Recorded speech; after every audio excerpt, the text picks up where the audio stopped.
हाई चमार गौरव से कहिला कहीं नहीं शर्मानी।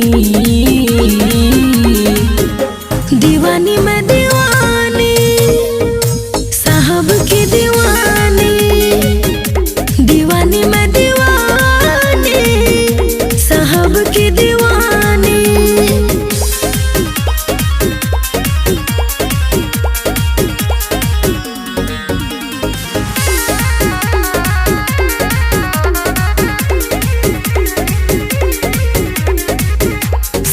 जन सतेंद्र सन रहब विकास हो, बाबा मसीहा रहले हमनी के खास हो। अपने कलम से संविधान को निकासी, हक मिला बन बहुजन पर